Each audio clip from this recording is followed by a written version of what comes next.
Welcome to my story farm house. అలా పార్దు కూడా నెమ్మదిగా ఏదో ఒకటి బావా, ముందు అసలు చైత్ర బయటికి రావడానికి ఒప్పుకుంది కదా, మిగిలినవి తర్వాత ఆలోచిద్దాం. ముందు ఇక్కడి నుంచి ఏదోలా చైత్రతో బయటపడాలి.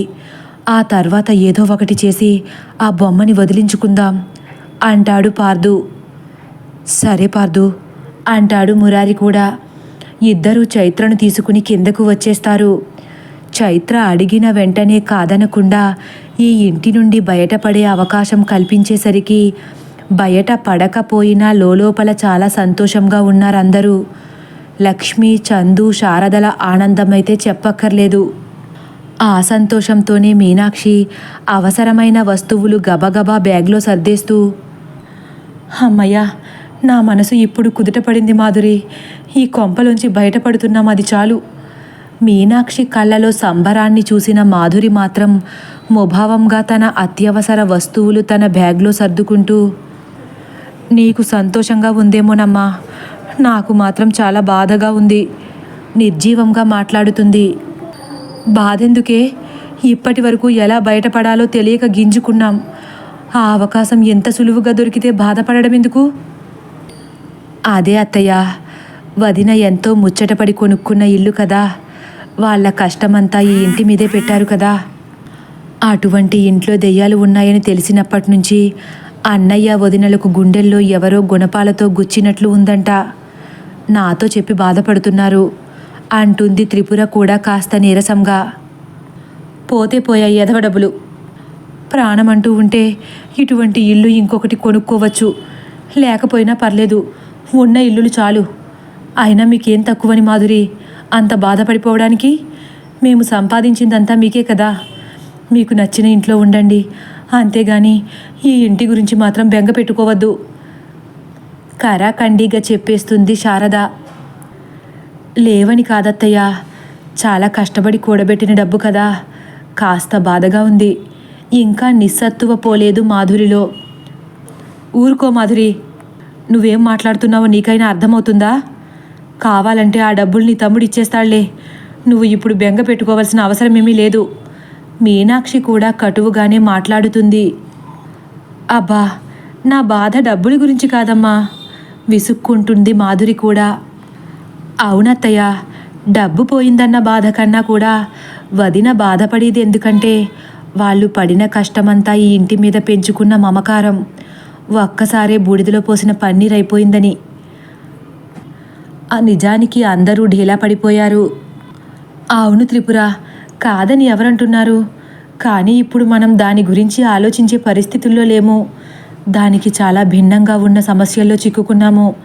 ముందు ఈ ఇంట్లోంచంటూ ప్రాణాలతో బయటపడితే ఈ ఇంటిని ఏం చేయాలో దీక్షితులు గారు చూసుకుంటారు అని సర్ది చెప్పడానికి చూస్తుంది మీనాక్షి. అలా రోజంతా కూర్చుని సర్దాల్సిన సామాన్లని హడావిడిగా అర్ధగంటలో సర్దేసుకుని అందరూ హడావిడిగా తలుపులు తాళాలు వేసేస్తున్నారు. లక్ష్మి, ఈ బ్యాగులు తీసుకువెళ్ళి కారులో పెట్టు.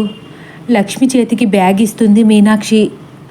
పార్దు చంకన ఉన్న చైత్ర ఒక్కసారే కళ్ళను చిట్లించి, లక్ష్మి, నువ్వు కూడా వస్తున్నావా అనుమానంగా అడుగుతుంది. ఆ మాటకు మళ్ళీ అందరూ ఆశ్చర్యంగా చైత్ర వైపు తిరుగుతారు. లక్ష్మికి కూడా ఏం చెప్పాలో అర్థం కాక ఒక్కసారే తలగోక్కుంటూ, వస్తున్నానమ్మా అమాయకంగా ముఖం పెడుతుంది. ఎందుకు గంభీరంగా అంటుంది చైత్ర. లక్ష్మి కాళ్ళు చేతులు ఒక్కసారిగా భయంతో వణకడం ప్రారంభించాయి. మిగిలిన వాళ్ళు కూడా ఇలా అడుగుతుందేంటన్నట్లు నివ్వెరబోయి చూస్తున్నారు. వెంటనే పార్దు కల్పించుకుని, అదేంటి బంగారం అలా అడుగుతున్నావు? మనందరం వెళ్ళిపోతే పాపం లక్ష్మి ఒక్కతే ఇంట్లో ఉంటుంది కదా, తనకి కూడా స్పైడర్ మ్యాన్ సినిమా అంటే చాలా ఇష్టమంట. పాపం మనతో పాటే తీసుకువెళ్దాం బ్రతిమాలినట్లు అడుగుతాడు. పార్దు అలా అడిగేసరికి కాదనలేకపోతుంది చైత్ర. సరే ఇదిగో అని తన చేతిలో ఉన్న ముగ్ధను లక్ష్మికి అందిస్తుంది. లక్ష్మి గుటకలు వేస్తూ ముగ్ధను తీసుకోవాలా వద్దా అన్నట్లు ఆలోచిస్తుంది. ముగ్ధను ఎత్తుకో లక్ష్మి, మళ్ళీ మనం వచ్చే వరకు ముగ్ధ నీ దగ్గరే ఉండాలి ఆర్డర్ వేసినట్లు చెప్పేస్తుంది చైత్ర. లక్ష్మి ఒక్కసారే ఏడుపు ముఖం పెట్టేస్తుంది. ఇంతలో పార్దు, ఎందుకు లక్ష్మి ఆలోచిస్తున్నావు? ఆ బొమ్మని తీసుకో అంటూనే భయపడకు, నీకేం కాదన్నట్లు సైగ చేస్తాడు. అసలు ఏమాత్రం ఇష్టం లేకపోయినా ఇక తీసుకోక తప్పదనుకున్న పరిస్థితుల్లో లక్ష్మి ముగ్ధను చేతిలోకి తీసుకుంటుంది. అలా బయలుదేరే ముందే చైత్రలో కొద్దిపాటి మార్పుని గమనిస్తారందరూ. అలా ఎంత తొందరగా వీలైతే అంత హడావిడిగా ఎవరి కార్లు వాళ్ళు ఎక్కి బయలుదేరిపోయారు. పార్దు, మురారి, మాధురి, త్రిపుర, పరశురాములు ఒక కారులో, మిగిలిన వాళ్ళు ఇంకో కారు. వచ్చేటప్పుడు ఆ దారిలో కనిపించిన శ్మశానం ఎందుకు అక్కడ ఉందో అర్థం కాని వీళ్లకు ఇప్పుడు వెళ్ళేటప్పుడు నిశ్చలంగా నిర్మానుష్యంగా కనిపిస్తున్న ఆ శ్మశానాన్ని చూసేసరికి అది ఎందుకు ఉందో కూడా కాస్త అవగాహన వచ్చేస్తుంది. దానివైపు ఏమాత్రం తల తిప్పి చూడకుండా కారుని ముందుకు పోనిస్తున్నాడు పార్దు. మురారి చేతిలో ఉన్న చైత్ర మాత్రం సర్రున లేచి నుంచుంటుంది. రాత్రి భయపు ఛాయలు ఇంకా వాళ్లను వదిలిపెట్టకపోవడం వల్ల కూతురు ఏం చేసినా మురారి ఉలిక్కి పడుతున్నాడు. అలా లెగిసిన చైత్ర తన తలను విండోకి ఆనించి కళ్ళను పెద్దవి చేసి ఆ చుట్టూ ఉన్న గులాబీ తోటలను చూసి మురిసిపోతుంది. చైత్ర, ఏంటలా చూస్తున్నావు? సందేహంగా అడుగుతాడు మురారి. ఆ తోటను చూస్తున్నాను నాన్న, తల పక్కకు తిప్పకుండానే చెబుతుంది. మురారి తన తలను పార్దు వైపు తిప్పుతాడు. పార్దు మురారిని ఏమీ మాట్లాడద్దన్నట్లు సైగ చేస్తాడు. అలా ఆ దారిలో ఆ గులాబీ తోట కనిపించినంతసేపు చైత్ర ఈ లోకాన్ని మర్చిపోయి చూస్తూ ఉంది. వెనక కారులో ఉన్న విశ్వనాథ్ బాహ్య ప్రపంచాన్ని మరచిపోయి దీక్షితులు గారికి ఎలాగైనా ఈ విషయాన్ని చేరవేయాలని అన్ని విధాలా ప్రయత్నిస్తున్నారు. అలా చాలాసేపు ఫోన్లతో కుస్తీలు పట్టి మాటల్లో చెప్పలేనంత విసుగొస్తుంది విశ్వనాథ్కి. ఫోన్ని విసుగ్గా ముందు పెట్టేస్తారు. ఏమైందండి, కాల్ కలవలేదా? వెనక సీట్లో లక్ష్మి వడిలో కూర్చున్న ముగ్ధకు వినిపించకుండా అంటుంది మీనాక్షి. అస్సలు కలవట్లేదు మీనాక్షి అంటూ విశ్వనాథ్ పెదాలు ఒక్కసారి విరిచేస్తారు. అలా ట్రై చేస్తూ ఉండండి, ఎప్పుడొకప్పుడు సెండ్ అవ్వచ్చు. నేను కూడా ప్రయత్నిస్తున్నాను కదా. నీకు కూడా అవడం లేదు కదా? నాట్ రీచబుల్ అని వస్తుంది. నిస్సత్తువుగా మాట్లాడుతుంది మీనాక్షి. కంగారు పడకు, చూద్దాం. పార్దు ఇప్పుడే ఏదోలా ట్రై చేయమన్నాడు అని మళ్ళీ ఫోన్ తీసుకుంటారు. అవునండి, చైత్ర ఇక్కడ లేదు కాబట్టి ఒకవేళ లైన్ కలవచ్చు అని తను కూడా మళ్ళీ కాల్స్ చేయడం మొదలుపెట్టింది. అలా ఒక 20 నిమిషాలు గడిచేసరికి పార్దు రైట్ టర్న్ తీసుకుంటాడు. వెంటనే చైత్ర, ఇలా వెళ్తున్నావేంటి మావయ్య అంటుంది గాబరా పడుతున్నట్లు. హైదరాబాద్కి వెళ్ళాలంటే ఇలాగే వెళ్ళాలి కదమ్మా అంటాడు. ఇప్పుడు మనం హైదరాబాద్ వెళ్ళిపోతున్నామా? చైత్రలో ఏదో తెలియని కంగారు. అవును చైత్ర, సిటీకి వెళ్తేనే కదా మూవీ చూడగలం. ఇప్పుడు చైత్ర ఏమంటుందా అని వెనక ఉన్న మాధురి, త్రిపుర కళ్ళను పూర్తిగా తెరచి చూస్తున్నారు.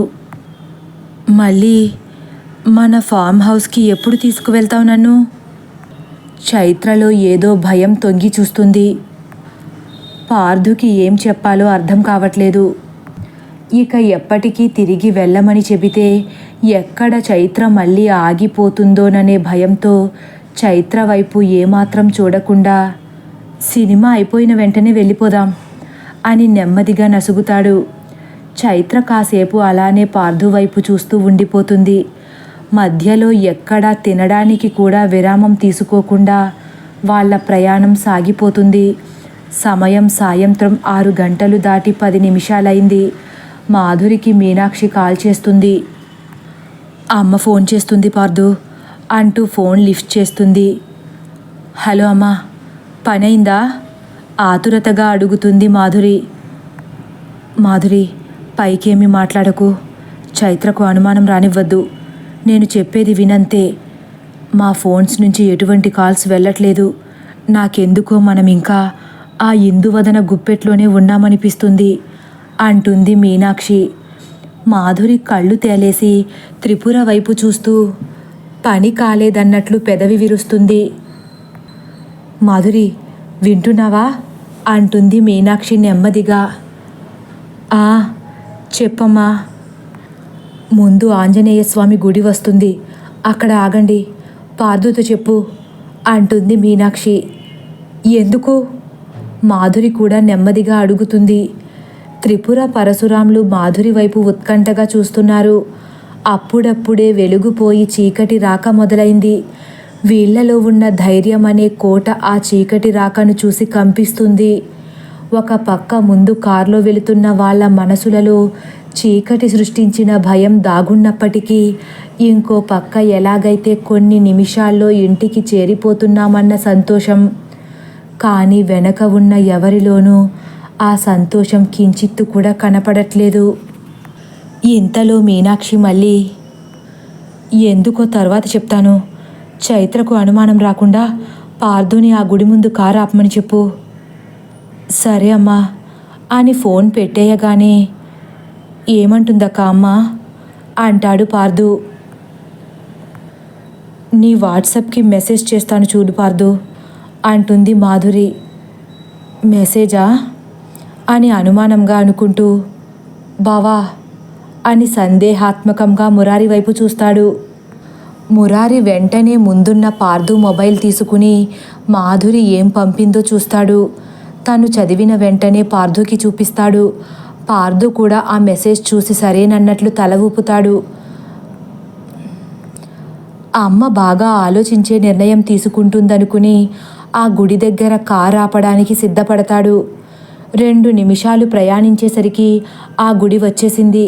కాస్త దూరంలో ఎదురుగా ఆ గుడి కనిపిస్తుంది. ఎత్తైన ఆంజనేయుని విగ్రహం ఎంతో తేజస్సుతో శోభిల్లుతుంది. సాయం సంధ్యాకాలం కావడంతో ఆ విశాలమైన హైవేకు ఆనుకుని ఎంతో ప్రశాంతంగా అలరారుతుంది ఆ ఆలయం. ఆ ఆలయాన్ని చూడగానే అందరి మనసులు కాస్త నెమ్మదిస్తాయి. పార్థు నెమ్మదిగా కార్ స్లో చేసి రోడ్డుకు ఆ పక్కగా కార్ని పోనిస్తాడు. రోడ్డుకు దూరంగా కనిపిస్తున్న ఆ ఆంజనేయుని విగ్రహం చూసి చైత్రలో భయం, తడబాటు మొదలైంది. చైత్ర భయం నిండిన కళ్ళతో ఆ విగ్రహం వైపే చూస్తూ ఉంది. ఇంకా ఇంకా స్లో చేస్తాడు పార్థు. వెంటనే చైత్ర కంగారు పడుతూ పైకి లేస్తుంది. కారు ఆగిపోతుంది. దిగండక్క అండ్ పార్థు నోటి వెంట ఆ మాట రాగానే డోర్స్ ఓపెన్ చేసి బయటకు అడుగేయబోతారందరూ. చైత్ర మాత్రం చాలా విస్మయంగా చూస్తూ, కారు ఇక్కడెందుకు ఆపావు మావయ్య అంటుంది. అమ్మమ్మ ఎందుకో ఇక్కడ ఒకసారి ఆపమందిరా అంటూ నెమ్మదిగా తను కూడా దిగుతున్నాడు. మురారి కూడా చైత్రను వడిలో పెట్టుకుని కిందకి దిగడానికే ప్రయత్నిస్తున్నాడు. కానీ చైత్ర మాత్రం అక్కడే బలంగా పాతుకుపోయింది తప్ప కిందకు దిగడానికి ఊతం ఇవ్వట్లేదు. దిగమ్మా, అందరూ దిగిపోతున్నారు కదా కంగారుగా మాట్లాడతాడు మురారి. నేను దిగను నాన్న. చైత్ర ముఖంలో భయం స్పష్టంగా కనిపిస్తుంది అందరికీ.